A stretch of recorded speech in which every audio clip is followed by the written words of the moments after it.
नमस्कार साथियों, सार्थक पहल बदलाव हमसे हैं। मैं पुनः एक बार आप लोगों का स्वागत है।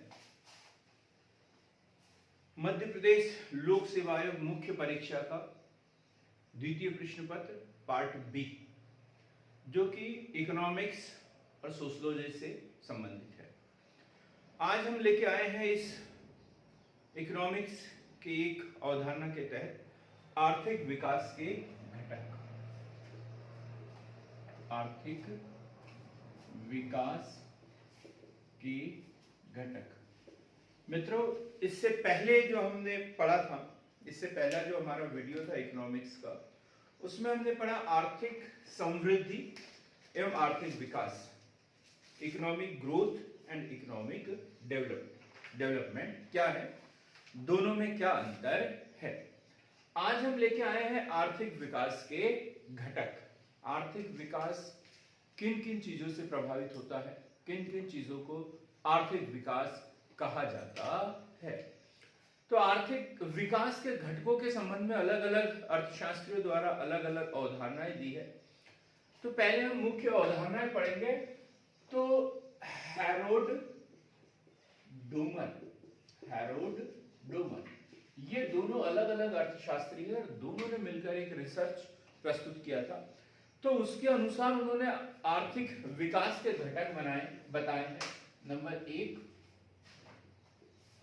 जनसंख्या वृद्धि। यदि जनसंख्या में वृद्धि यदि एक सीमा के अंदर हो रही है तो आर्थिक विकास है। यदि जनसंख्या में बहुत अधिक कमी हो रही है, मतलब वहां पे प्राकृतिक विपत्तियों पर आदि पर नियंत्रण नहीं है, तो इसलिए वो आर्थिक विकास नहीं कहलाएगा। जनसंख्या में बहुत अधिक वृद्धि हो रही है, इसका मतलब ये है कि वहां जनसंख्या जो है वो जागरूक नहीं है, तो भी आर्थिक विकास नहीं कहा जाएगा। तो एक है जनसंख्या वृद्धि की दर, दूसरा है औद्योगिक विकास की दर। औद्योगिक विकास की दर, दूसरा जो आर्थिक विकास का घटक है औद्योगिक विकास की दर। ये रीढ़ है आर्थिक विकास की। औद्योगिक विकास होगा तभी रोजगार मिलेगा। पूंजी उत्पाद अनुपात,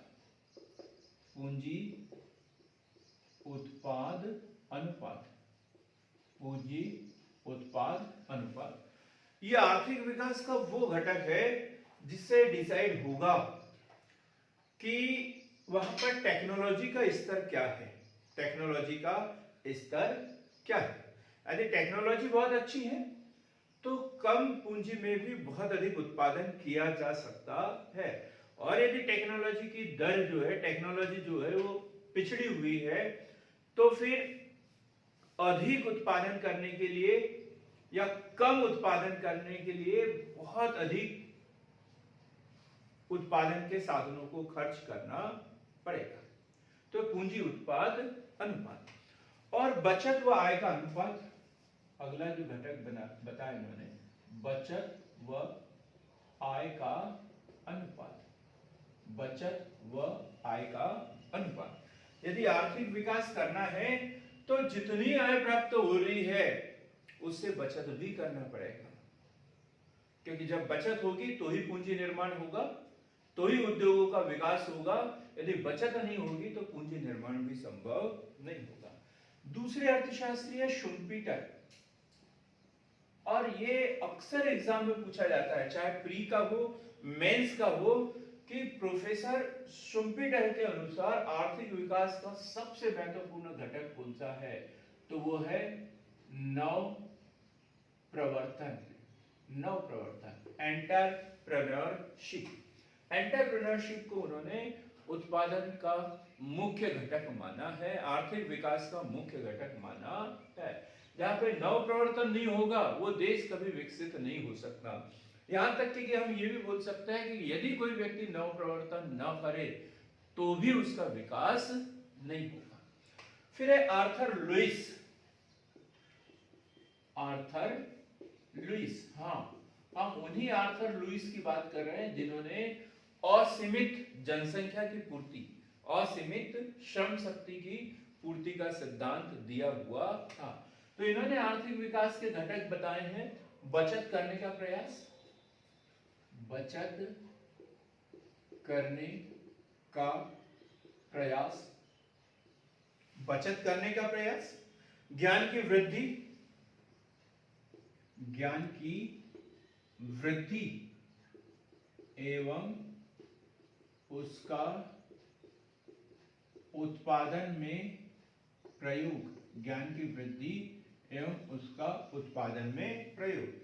सिर्फ ज्ञान में वृद्धि करने से कोई मतलब नहीं है। कई लोगों को देखा होगा आप लोगों ने, उन्होंने डिग्रियों की एक भरमार लगा के रखी है अपने पास में, BA, MA, DEd, BEd, MEd, PhD, MPhil और पता नहीं कौन कौन सी डिग्रियां लेके रही है, 4-4, 5-5 विषय में एमए करके रखा है, लेकिन कोई मतलब नहीं है जब तक उस ज्ञान का हम कहीं पर उपयोग न कर रहे हो। बात डिग्रियों की नहीं, बात व्यक्ति के काबिलियत की होती है। तो उसी प्रकार देश में भी ज्ञान की वृद्धि होना चाहिए, रिसर्च होना चाहिए और उस रिसर्च का उत्पादन कार्य में प्रयोग भी होना चाहिए। प्रति व्यक्ति पूंजी की मात्रा, प्रति व्यक्ति पूंजी की मात्रा, प्रति व्यक्ति पूंजी की मात्रा, प्रति व्यक्ति पूंजी की मात्रा।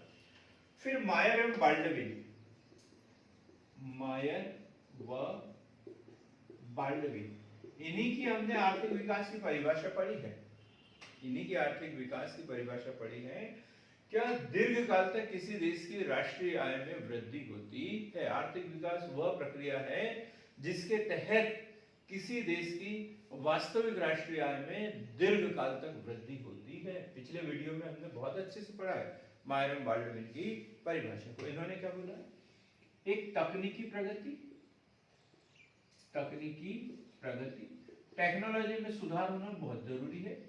टेक्नोलॉजी में सुधार हो रहा है तभी हम लोग पैदल से साइकिल पे आए, साइकिल से मोटरसाइकिल पे आए, मोटरसाइकिल से फोर व्हीलर, फोर व्हीलर से ट्रेन, ट्रेन से एरोप्लेन और स्पेस तक के हम पहुंच चुके हैं। तो ये तकनीकी प्रगति का परिणाम है। पूंजी संचय, पूंजी संचय मतलब ये जो हमारे पास धन है उसे पूंजीगत साधनों में बदलते आना चाहिए, मशीनीकरण हमें करते आना चाहिए जिससे हमें और अधिक आय प्राप्त हो सकती है। यदि किसी के पास में 10 लाख रुपए है और वो यदि घर में जमा करता है तो 10 के 10 रहेंगे, बैंक में जमा करता है तो 10 के 11, 11, 12 ऐसे होते जाएंगे और वही उसको पूंजीगत साधनों में परिवर्तित करता है तो हो सकता है 10 लाख के 10 करोड़ भी हो जाए। तो पूंजी संचय, पूंजी संचय। प्राकृतिक साधन, प्राकृतिक साधन में उत्पादन की जो प्रक्रिया शुरू होती है प्राकृतिक साधनों पर होती है। लोह इस्पात उद्योग का यदि विकास करना है तो कम से कम लोह इस्पात तो चाहिए, लोहा तो चाहिए, खनिज तो चाहिए वहां पर। उसी प्रकार यदि वस्त्र उद्योग के क्षेत्र में विकास करना है तो कृषि तो वहां उन्नत अवस्था में चाहिए। तो जब तक प्राकृतिक साधन नहीं होंगे तब तक ना तो पूंजी संचय काम में आएगा ना ही तकनीकी प्रगति। तो पूंजी संचय। फिर है जनसंख्या। इन जो प्राकृतिक साधन है ये निष्क्रिय साधन है और इसको क्रियाशील करने के लिए क्या चाहिए? हमें जनसंख्या चाहिए। जनसंख्या उत्पादन का सक्रिय साधन है तो जनसंख्या का होना बहुत जरूरी है। और लास्ट में इन्होंने बोला साधनों का लचीलापन, साधनों का लचीलापन।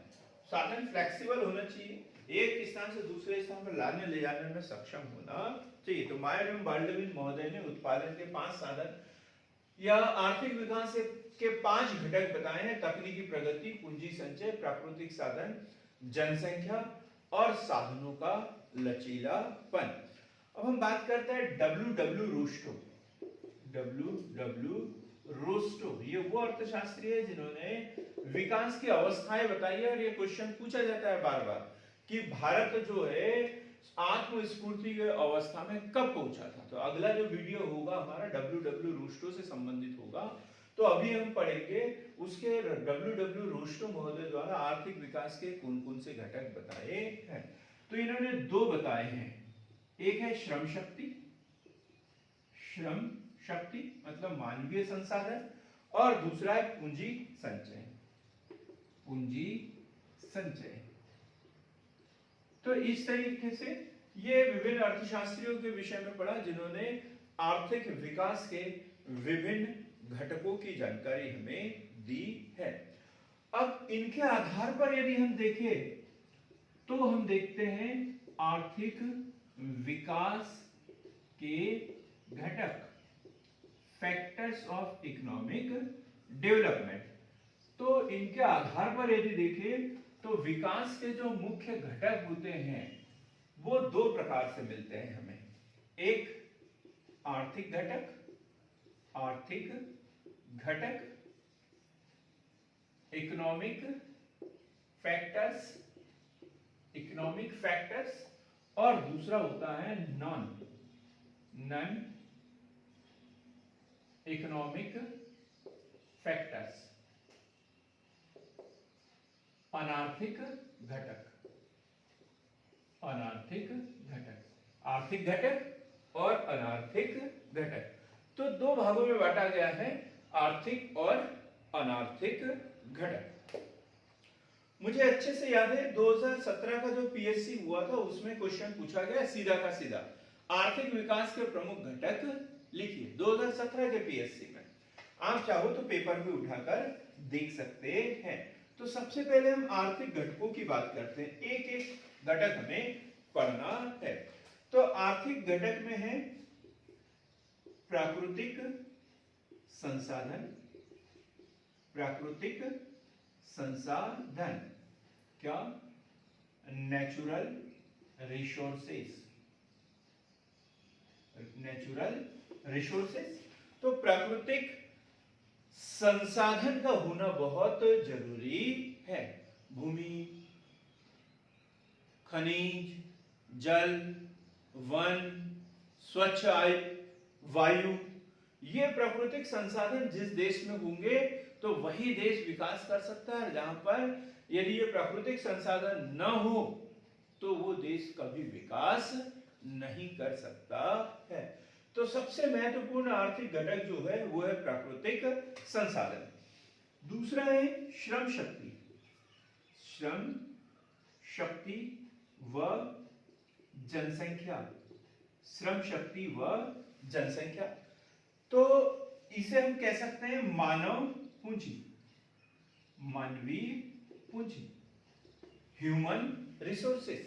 ये भी होना जरूरी है, जहां नेचुरल रिसोर्सेस होना जरूरी है वहां ह्यूमन रिसोर्सेस भी होना जरूरी है। जिस देश में जो है जीवन प्रत्याशा बहुत अधिक होगी, जो कठोर हार्ड वर्क करने के लिए तैयार होंगे, जहां पढ़े लिखे लोग होंगे, तकनीकी दृष्टि से सक्षम लोग होंगे, उसी देश का विकास हो सकता है। यदि हम अमेरिका की बात करें तो देश 1776 में आजाद हुआ है, गुलाम था वो। चाइना की बात करें तो भारत के बाद में आजाद हुआ है, गुलाम था। फिर भी यहाँ के इन देशों के लोगों की जो मानसिकता है, सोचने समझने की क्षमता है, कार्य करने की जो शक्ति है, उसके कारण इनको विकसित देशों का दर्जा दिया है। हम जापान की बात करें तो वहां भूकंप और जैसी प्राकृतिक घटनाएं जो है लगातार होते रहती, चक्रवात भूकंप आते ही रहते हैं। फिर भी वहां के लोगों की कार्य करने की क्षमता जो है वो 80 वर्ष तक, 85 वर्ष तक जो है निरंतर काम करते हैं। बड़ा अच्छा उदाहरण देता हूं मैं इसका कि जापान में यदि किसी कारखाने में, जूते के कारखाने में यदि हड़ताल हो तो काम बंद नहीं करते कभी।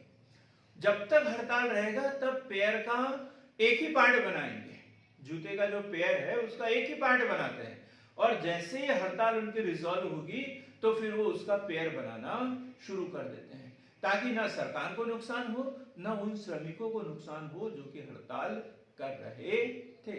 जबकि हम भारत जैसे देशों में क्या होता है, हड़ताल यदि होती है तो टोटल काम बंद कर देते हैं, और उसमें उन मजदूरों को भी मजदूरी के लाले पड़ जाते हैं, सरकार को नुकसान होता है, उद्योगपतियों को नुकसान होता है। एक दिन 2 दिन हड़ताल हो तो अरबों खरबों का नुकसान हो जाता है। लेकिन जापान जैसे देशों में ऐसा नहीं करते।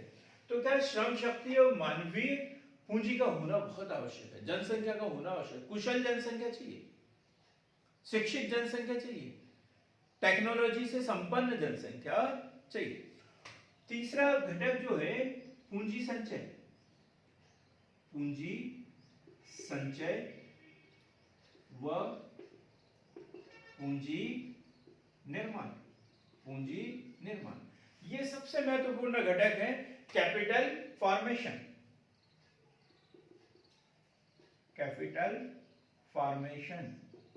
पूंजी निर्माण होना बहुत जरूरी है, नहीं तो यदि कोई व्यक्ति 50,000 रुपए, 60,000 रुपए, 70,000 रुपए महीने का कमाता है और 28 दिन में यदि वो खर्च कर देता है तो वो कभी संपन्न व्यक्ति नहीं बन सकता, जीवन में कभी वो अपना मकान नहीं बना सकता। मकान वही बनाएगा जो पूंजी का संचय करे, जो भी पैसा कमाता है उसमें बचत करे और उन बचतों को जो है एक उत्पादन कार्य में इन्वेस्ट करे, तो ही कोई भी व्यक्ति, कोई भी देश जो है संपन्न हो सकता है, आर्थिक विकास हो सकता है। फिर तकनीकी, ये सबसे महत्वपूर्ण घटक है, तकनीकी, टेक्नोलॉजी। टेक्नोलॉजी, अब देखो टेक्नोलॉजी जो है पूंजी उत्पाद अनुपात को बताता है। यदि टेक्नोलॉजी अच्छी है तो पूंजी उत्पाद अनुपात बहुत अधिक होगा, कम लागत में हम बहुत अधिक उत्पादन कर सकते हैं। और यदि टेक्नोलॉजी नहीं है तो बहुत अधिक साधनों को हमें खर्च करना पड़ेगा, तब जाके हमें थोड़ा सा उत्पादन प्राप्त होता है। तो टेक्नोलॉजी जिससे हम विदेशों को निर्यात कर सकते हैं, बहुत अधिक मात्रा में उत्पादन कर सकते हैं। फिर जो हमें शुम्पिटर महोदय ने बोला था, नव प्रवर्तन, नव प्रवर्तन, एंटरप्रीन्योरशिप, एंटरप्रेन्योरशिप, नव प्रवर्तन। लोगों में कुछ मतलब भेड़चाल चलने की आदत नहीं होना चाहिए, कुछ नया करने की आदत होना चाहिए। लोग तो ऐसे भी है जो 11वीं में रहते तभी से बोलते थे पीएससी, हमें पीएससी करना है, पीएससी करना है, पीएससी करना है, लेकिन पीएससी क्या होता है उनको पता भी नहीं होता। कई लोग ऐसे होते हैं जो पीएससी पीएससी करते रह जाते हैं, एमए भी कर लेते हैं, लेकिन पीएससी का ना तो कभी प्री क्वालिफाई कर पाते हैं, ना उसमें कभी कभी अप्लाई भी नहीं कर पाते और बोलते हैं पीएससी करना है। भाई कुछ करना पड़ेगा, कुछ नया करना पड़ेगा, सोचना पड़ेगा। ऐसे नहीं कि भेड़ चाल जो सब लोग कर रहे हैं वही करते जाएंगे। जैसे हमारे देश में एक बीच में आज से 8-10 साल से एक ट्रेंड चला हुआ है, काय का, बी करने का।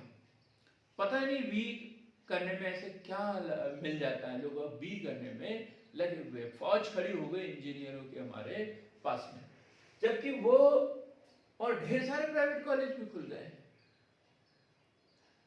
अब इस विषय में ज्यादा नहीं जाना चाहूंगा मैं, लेकिन वही कुछ हमें अलग करना पड़ेगा, हटके करना पड़ेगा, तो ही हम कुछ कर सकते हैं।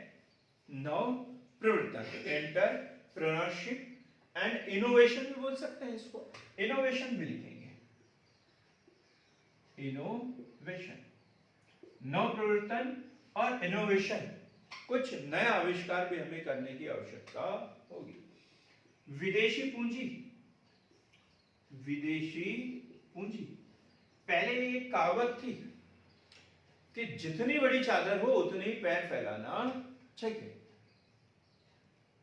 बंद अर्थव्यवस्थाएं होती थी, अपने ही देश में आयात निर्यात, अपने ही देश में, विदेशों से कोई संबंध नहीं होता था। लेकिन अब क्या है, विदेशी पूंजी की बात कर रहे हैं, फॉरेन इन्वेस्टमेंट की बात कर रहे हैं, एफडीआई की बात कर रहे हैं, और वो देश जो विदेशों से पूंजी अपने देश में आमंत्रित करेगा वही सफल हो सकता है। पहले क्या प्रचलन में था, जितनी बड़ी चादर हो उतनी पैर फैलाना चाहिए, लेकिन अब तो यह है कि पैर फैलाओ, चादर अपने आप बढ़ती जाएगी, चादर अपने आप बढ़ती जाएगी। तो विदेशी पूंजी, फॉरेन जो कैपिटल है उसको हमारे देश में आमंत्रित करना पड़ेगा। शोध एवं विकास, शोध एवं विकास, research and development, research and development, ये भी बहुत जरूरी है। शोध करना बहुत जरूरी है। विदेशों से टेक्नोलॉजी कब तक आमंत्रित करते रहेंगे हम? हमें भी इस क्षेत्र में आगे बढ़ने की आवश्यकता है। और कोई भी देश विकास कभी करेगा या विकास किया है ये तब पता चलेगा जब उस देश में शोध हो रहा हो, तो हमें पता चलेगा कि विकास हो रहा है। फिर जनसंख्या वृद्धि, जनसंख्या वृद्धि, जनसंख्या वृद्धि, ग्रोथ ऑफ पॉपुलेशन। तो ये जो प्रमुख घटक है जो हमने पढ़े, ये आर्थिक विकास के आर्थिक घटक है। इकोनॉमिक फैक्टर्स, प्राकृतिक संसाधन, श्रम शक्ति एवं जनसंख्या, पूंजी संचय व पूंजी निर्माण, तकनीकी नवप्रवर्तन, विदेशी पूंजी, शोध एवं विकास, जनसंख्या में वृद्धि। ये घटक होना भी बहुत जरूरी है, तभी किसी देश का आर्थिक विकास हो सकता है। अब हम बात करते हैं अनार्थिक घटक। अनार्थिक घटक, non economic factors, non economic factors. Non economic factors में सामाजिक घटक, सामाजिक घटक, सोशल फैक्टर। अब सामाजिक घटक, हमारे समाज का ढांचा कैसा है, इसके ऊपर भी आर्थिक विकास डिपेंड करेगा। यदि किसी देश में सांप्रदायिक दंगे होते हैं, जाति प्रथा है, बहुत अधिक आशावादी है, धार्मिक कर्मकांडों पर जहां बहुत अधिक विश्वास किया जाता है, तो ऐसे देश का कभी विकास नहीं हो सकता। विकास करने के लिए हमें सामाजिक चेतना होना बहुत जरूरी है। सामाजिक चेतना होना बहुत जरूरी है। किसी भी प्रकार का जातिवाद, संप्रदायवाद, वर्ण व्यवस्था जैसे घटक होना जरूरी नहीं है। फिर है जनांकीय, जनांकीय घटक, डेमोग्राफिक, डेमोग्राफिक फैक्टर्स।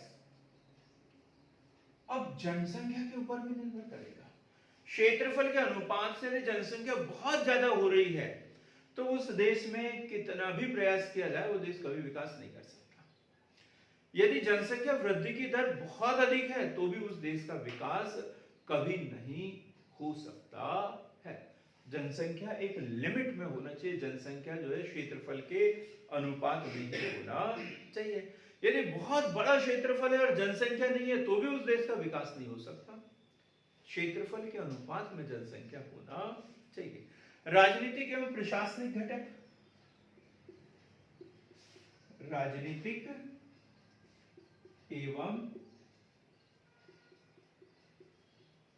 प्रशासनिक घटक, पॉलिटिकल एंड प्रशासनिक घटक। तो देखो, राजनीतिक एवं प्रशासनिक घटक, यदि वहां राजनीति में या प्रशासन में भ्रष्टाचार है, यदि किसी देश के ऊपर चुनाव जो है वो बार बार थोपे जाते हैं, कितना पैसा खर्च हो जाएगा, वो देश कभी विकास नहीं कर सकता। जहां चुनाव में बहुत अधिक पैसा खर्च किया जाता है, मतलब सरकार का उद्देश्य जो है जनता की भलाई करना नहीं है, वहां सरकार का उद्देश्य चुनाव जीतना और उनके ऊपर प्रशासन करना। Administrative, political and administrative. यदि प्रशासन में भ्रष्टाचार है, लाल फीताशाही है, तो भी वो देश विकास नहीं कर सकता। जहां प्रशासन में पारदर्शिता हो, उत्तरदायित्व हो, तो ही वो देश विकास कर सकता है। फिर धार्मिक घटक, धार्मिक घटक, धार्मिक घटक, रिलीजियस, रिलीजियस, रिलीजियस घटक।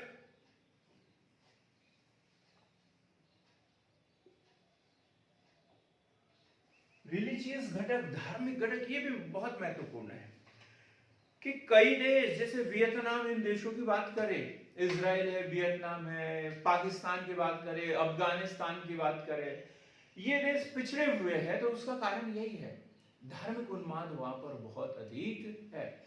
धर्म को जो है प्रशासन पर हावी हो गया है। और जिस देश में भी धर्म जो है प्रशासन पर हावी होगा वो देश कभी विकास नहीं कर सकता।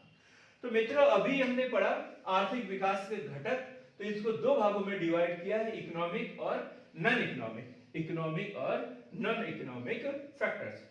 तो इकोनॉमिक फैक्टर्स में है natural resources, human resources, capital formation, technology, entrepreneurship and innovation, foreign capital, research and development और जनसंख्या वृद्धि। इसी प्रकार नॉन इकोनॉमिक फैक्टर्स में हमने पढ़ा सोशल फैक्टर्स, सामाजिक घटक, डेमोग्राफिक फैक्टर्स, जनांकीय घटक, पॉलिटिकल एंड एडमिनिस्ट्रेटिव फैक्टर्स, राजनीतिक एवं प्रशासनिक घटक, और रिलीजियस फैक्टर, धार्मिक घटक।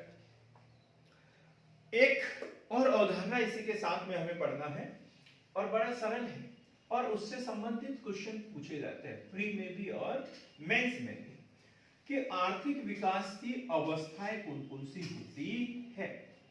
क्या सीधा कोई भी देश पिछड़े हुए देश से क्या विकसित देश बन जाता है, या बीच में कोई स्टेप भी उसकी होती है। तो अलग अलग जो आर्थिक विचारक हैं, अर्थशास्त्री हैं, उन्होंने इनकी अलग अलग अवस्थाएं बताई हुई है। ये जो वीडियो होगा हमारा, इसमें जो है सिर्फ हम उन अवस्थाओं की चर्चा करेंगे और बाकी अलग अलग वीडियो में हम उसका अलग अलग जो है डिटेल में अध्ययन करेंगे। अभी तो हम सिर्फ उन अवस्थाओं की चर्चा करते हैं। तो सबसे पहले देखेंगे आर्थिक विकास की अवस्थाएं, आर्थिक विकास की अवस्थाएं, और इसमें सबसे पहले जो पढ़ेंगे हम वो है कोलिन क्लार्क के अनुसार, कोलिन क्लार्क के अनुसार। तो इन्होंने एक बुक आई थी इनकी, condition of economic progress, condition of economic progress, condition of economic progress, condition of economic progress. और इसमें आर्थिक विकास की तीन अवस्थाएं बताई हैं, तीन अवस्थाएं। पहला प्राथमिक अवस्था, प्राथमिक अवस्था या कृषि अवस्था, मतलब एग्रीकल्चर स्टेज। पहली जो स्थिति बनाई उसमें एग्रीकल्चर, और दूसरा है मध्यवर्ती या निर्माणकारी अवस्था, और तीसरी जो स्टेप बताई थी इन्होंने वो है उन्नत अवस्था या सेवा अवस्था। देखते हैं। तो प्राथमिक अवस्था या प्राइमरी स्टेज जो है, प्राइमरी स्टेज, तो इसमें कृषि व्यवस्था होती है। लोगों का मुख्य व्यवसाय कृषि है, प्राथमिक व्यवसाय में लगे रहते हैं। कोई वनों की कटाई में लगा हुआ है, कोई मछली पालन में लगा हुआ है, कोई खनन में लगा हुआ है, कोई कृषि करने में लगा हुआ है। तो अधिकांश लोगों का लगभग 80-85% लोगों का जो व्यवसाय होता है वो सिर्फ और सिर्फ कृषि करना होता है। तो ये कौन सी है? प्रारंभिक अवस्था या एग्रीकल्चर स्टेज। दूसरी अवस्था देखें हम, मध्यवर्ती या निर्माणकारी अवस्था, जो है सेकेंडरी स्टेज, मिडिल स्टेज। तो इसमें उद्योगों का विकास होता है। अब ये प्राथमिक साधनों के आधार पर उद्योग उगना शुरू हो जाते हैं। और थर्ड है उन्नत अवस्था, सुपर जो स्टेज है, इसमें सेवा अवस्था, सर्विस सेक्टर हावी होता है। तो पहले कृषि, फिर उद्योग और फिर सेवा, तीन अवस्थाएं इनके द्वारा बताई है। अब हम बात करते हैं दूसरी जो दिया है वो दिया है W.W. रोस्टो। अभी हमने पहले भी पढ़ा था। तो इन्होंने जो है the stages of economic growth, इनकी बुक थी the stages of economic growth.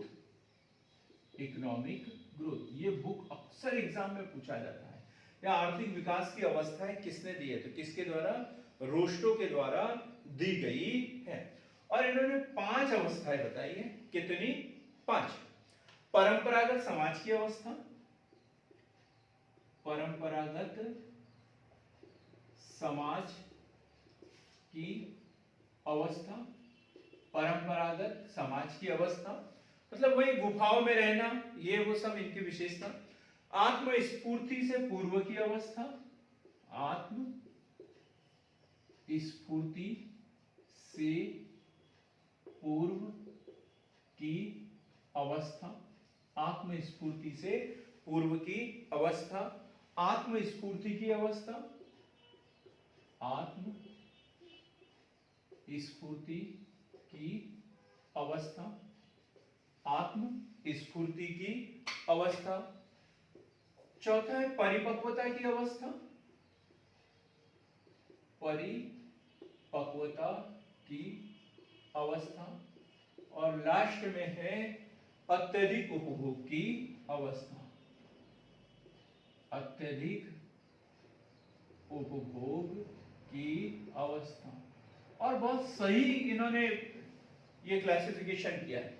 देखो, परंपरागत समाज की अवस्था, जब पृथ्वी का निर्माण हुआ है, जब पृथ्वी पर जीवन की उत्पत्ति हुई है, तो लोग बाग कैसे रहते थे? उनको कोई लालच नहीं, कोई लोभ नहीं, कोई कुछ नहीं, जहां मिल गया खा लिया और जितना लगा उतना खाया और बाकी छोड़ दिया। कोई संग्रह नहीं, कोई कुछ नहीं, कोई घर नहीं, कोई सुविधा नहीं। फिर आत्मस्फूर्ति से पूर्व की अवस्था, लोगों ने धीरे धीरे क्या हुआ? संग्रह करना शुरू किया, मकान बनाना शुरू किया, कृषि करना शुरू किया और धीरे धीरे लोगों के मन में लालच आया। फिर भी जो चाहिए वो उनके पास में नहीं था। तो यह आत्मस्फूर्ति से पूर्व की अवस्था। तीसरा है आत्मस्फूर्ति की अवस्था की जो मूलभूत आवश्यकताएं थी वो हमारी पूरी हो चुकी थी सभी देशों में। और हर देश इस अवस्था को अलग अलग समय में प्राप्त किया है। जैसे भारत के बारे में पूछा जाता है, भारत आत्मस्फूर्ति की अवस्था में कब पहुंचा था रोस्टो के अनुसार? तो 1966-67 में जब भारत में हरित क्रांति की शुरुआत हुई थी, तब भारत जो है आत्मस्फूर्ति की अवस्था में प्रवेश कर चुका था। मतलब जो हमारे मूलभूत आवश्यकताएं होती है वो अपने देश में ही पूरी हो जाए, तो उसे कहते हैं आत्मस्फूर्ति की अवस्था। परिपक्वता की अवस्था कि अब हम अपनी आवश्यकताओं तो पूरा कर रहे हैं, लेकिन अब दूसरे देशों को भी निर्यात करने की क्षमता रखते हैं। अब हम विलासिता की वस्तुओं का भी उपयोग कर रहे हैं, आरामदायक वस्तुओं का उपयोग कर रहे हैं। पहले हमें रोटी, कपड़ा और मकान की जरूरत थी, अब हम 4 व्हीलर की बात करने लग गए, दूरसंचार टेक्नोलॉजी की बात करने लग गए, स्मार्टफोन की बात करने लग गए। तो वो है परिपक्वता की अवस्था। फिर अत्यधिक उपभोग की अवस्था, ये विलासिता का युग इसे कहते हैं। और अक्सर अभी ये देशों में जैसे विश्व युद्ध और ये वो जो हो रही है, काय के कारण हो रही? अत्यधिक उपभोग की अवस्था। कितना भी पैसा हो, हमारा मन है कि भरता ही नहीं है। और अधिक पैसों की भूख, और अधिक पैसों की भूख, दूसरों का शोषण और ये वो जब शुरू हो जाता है, तो उसे कहते हैं अत्यधिक उपभोग की अवस्था। तो इस तरीके से डब्ल्यू रोस्टो द्वारा the stages of economic growth नामक पुस्तक में 5 जो है वो स्टेज बताई है। अब हम पढ़ेंगे कार्ल मार्क्स। कार्ल मार्क्स, इनके भी संबंध में क्वेश्चन बनते हैं। कार्ल मार्क्स, इतिहास की भौतिकवादी व्याख्या, वर्ग संघर्ष। कार्ल मार्क्स जन्म इनका जर्मनी में हुआ, लेकिन चूंकि वो पूंजीवादी देश था इसलिए उनके विचारों को वहां मान्यता नहीं मिली। ये रूस आए और रूस में इनके विचारों को मान्यता मिली। तो इनकी मुख्य अवस्थाएं तो 5 है, लेकिन एक यदि जोड़ दे प्राचीन साम्यवाद, तो इसको मिला के कितनी हो जाएगी? 6। प्राचीन साम्यवाद। प्राचीन साम्यवाद, प्राचीन साम्यवाद मतलब जब पृथ्वी पर जीवन हुआ था तब सबका साम्यवाद था। एक पेड़ आम का लगा हुआ होता था, जिसका मन होता था वो उससे आम खाते रहता था। कोई रोकने वाला नहीं, कोई टोकने वाला नहीं। जो भी धरती पर है उस पर सबका अधिकार हुआ करता था। तो ये था प्राचीन साम्यवाद। इसके बाद क्या हुआ? दास समाज। दास समाज।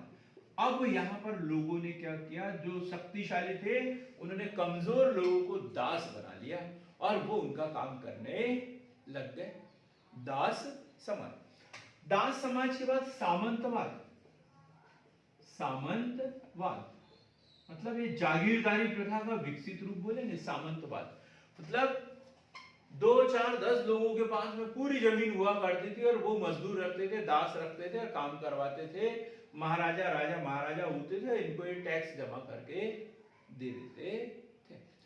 तो एक सबसे ऊपर होगा महाराजा और उसके नीचे ऐसे 20-50 सामंत जो इनको, और बाकी पूरी गुलाम जनसंख्या। ठीक, सामंतवाद। सामंतवाद के बाद में पूंजीवाद। अब सामंतवाद के बाद पूंजीवाद। पूंजीवाद मतलब मशीनीकरण का युग, कैपिटलिज्म। अब इन्होंने क्या किया, सामंतवादियों ने ढेर सारे बड़े बड़े उद्योग कारखाने बनाने लग गए, मजदूर कारखानों में काम करने लगे, मशीनें बड़ी बड़ी, तो एक एक मजदूर में 2-2 10-10 हजार मजदूर काम करते थे और यहाँ पर काम बहुत अधिक लेते थे और उनका वेतन बहुत कम देते थे। शोषण और पूंजीवाद से जो है 2 वर्ग बन गए। पहले जाति के आधार पर समाज का विभाजन था, धर्म के आधार पर था, लेकिन पूंजीवाद के कारण 2 वर्ग बन गए, मजदूर और मालिक। मजदूर और मालिक, 2 वर्ग बन गए पूंजीवाद। और फिर इसका विरोध होना शुरू किया गया।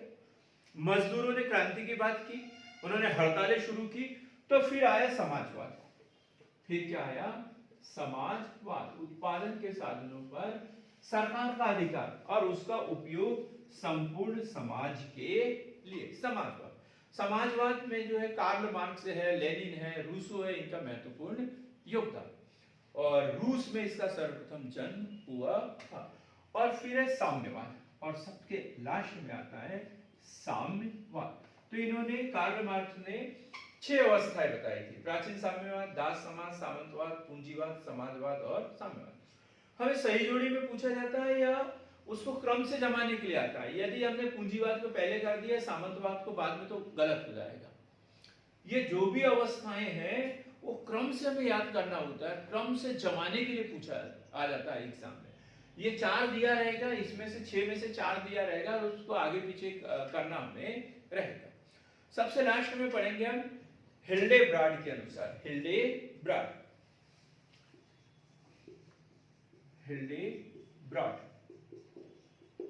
हिल्डेब्राड के अनुसार जो है, इन्होंने 1864 में आर्थिक विकास के स्टेज बताई है और उन्होंने 3 बताई है। तो सबसे पहला वस्तु विनिमय अवस्था, वस्तु विनिमय अवस्था, दूसरा मुद्रा अवस्था, और तीसरा है साख अवस्था। तो 3 अवस्थाएं इनके द्वारा बताई गई। वस्तु विनिमय अवस्था, जहां पर वस्तुओं के बदले में वस्तुओं का आदान प्रदान होता है, खरीदी बिक्री होती है। एक वस्तु का आयात करते हैं तो दूसरी वस्तु का उसके बदले में निर्यात कर देते हैं। मुद्रा अवस्था, अब वस्तुओं की जो खरीदी बिक्री होती है वो वस्तुओं के बदले नहीं हो रही, काय के बदले हो रही है, मुद्रा, पैसों के माध्यम से लेन देन हो रहा है। फिर है साख अवस्था, अब हमें मुद्रा भी नहीं देना है, अब क्रिप्टो करेंसी, चेक, ऑनलाइन लेन देन, ये सारी बातें आती है, तो उसे कहते हैं साख अवस्था। तो मित्रों, आज हमने पढ़ा आर्थिक विकास के घटक, आर्थिक और गैर आर्थिक, और आर्थिक विकास की अवस्था। अगला जो वीडियो होगा वो होगा हमारा, बड़ा महत्वपूर्ण होगा मध्य प्रदेश लोक सेवा आयोग की दृष्टि से भी, और जो बीए फाइनल ईयर के बच्चे हैं उनके लिए भी ये सिलेबस का टॉपिक है। तो अल्प विकास की विशेषताएं, और भारत एक अमीर देश है जहां गरीब लोग निवास करते हैं, इस क्वेश्चन का उत्तर ढूंढेंगे जो मध्य प्रदेश लोक सेवा आयोग बार बार एग्जाम में पूछता है। तो मिलते हैं एक ऐसी बेहतर क्लास के साथ में, तब तक के लिए बहुत बहुत धन्यवाद।